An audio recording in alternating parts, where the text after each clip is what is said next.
ayol tabiatida erkakni boy bo'lishini ayol yaxshi ko'rmaydi.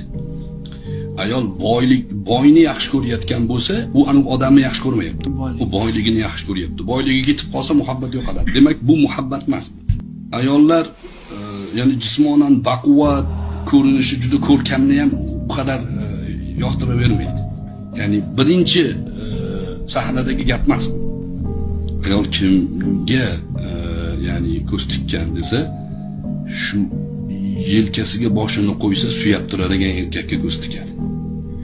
Har qanaqa vaziyatda ham suyanib, suyanchiq bo'la olsa, ana bu oila baxtli oila bo'ladi.